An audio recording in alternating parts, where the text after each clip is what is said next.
Chapter 9. The King and the Merchant. In a city called Manasthali lived a very efficient and prosperous merchant.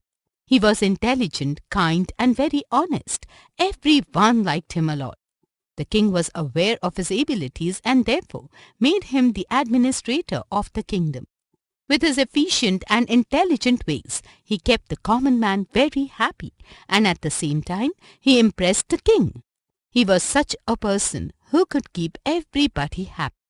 Time passed by, and a time came when the merchant's daughter was getting married. He arranged for a lavish reception. The merchant not only invited the king and the queen, who obliged by attending, but he also invited the entire royal household and all respected people of the kingdom. A servant of the royal household who used to sweep the palace was not invited but attended the reception. He took a seat which was reserved for the royal nobles. It was not meant for common invitees. This made the merchant very angry. He caught him by the neck and ordered his servants to have him thrown out. The royal servant felt very insulted and could not sleep all night. He thought, if I can have the king to disfavor this merchant, I will have my revenge. But what can a common fellow like me do to harm a powerful person as him? Thinking such, he suddenly had a plan. Several days later, the servant was sweeping the floor near the king's bed in the morning. He observed that the king was still in bed, half awake. The servant started mumbling, "Good heavens! The merchant has become so carefree now that he dares to say that he will himself become the king." When the king heard this lying in his bed, he jumped up and asked the servant, "Is it true? Have you heard the merchant saying so?" The servant at once fell at the king's feet. "Your Majesty, I was gambling all night. I am feeling drowsy for I didn't sleep last night. I don't know what I have been mumbling, but if I have said anything improper, please forgive me." The king spoke no more, but the servant knew that he had sowed the seed of distrust. The king thought, it can be true. The servant moves about the palace freely and so does the merchant. It is possible that the servant has heard something. The king was troubled with jealousy. From that day onwards, he withdrew his favors from the merchant and even forbade him to enter the palace. One day, when the merchant was entering the palace, he was stopped by the guards.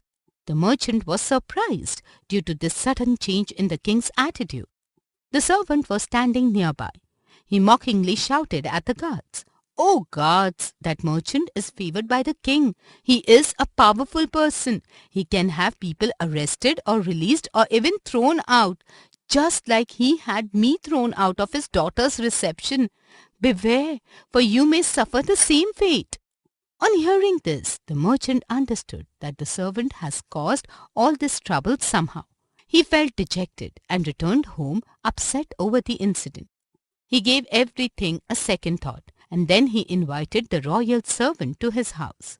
He treated the servant with the utmost respect and flattered him with gifts and garments. He said kindly, "Oh friend, that day I did not have you thrown out due to anger, but it was improper of you to occupy the seat reserved for the royal nobles. They felt insulted, and out of compulsion I had thrown you out. Please forgive me." The servant was very happy to receive all the gifts. He said, "Sir, I forgive you. You have not only expressed your regrets, but also honored me with utmost respect." He assured the merchant, "I will prove to you how clever I am. I will make the king favorable towards you like he was before." The servant went back home. Early next morning, when he started sweeping the floor of the palace, he waited till the king was lying half awake. When the opportunity came, he started sweeping around his bed and started mumbling, "Our king is crazy. He eats food in the bathroom." On hearing this, the king was taken aback. He got up angrily and shouted at the servant, "What nonsense are you saying?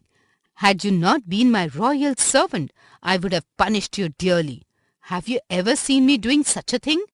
Once again the servant fell on his knees and prayed, "Your Majesty, please forgive me if I have said something improper. I was gambling all last night and didn't sleep. I'm feeling drowsy and I don't know what I have been mumbling. The king said to himself, I have never eaten food in the bathroom.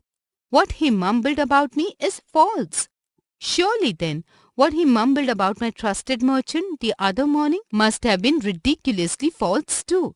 It was improper of me to mistreat the merchant.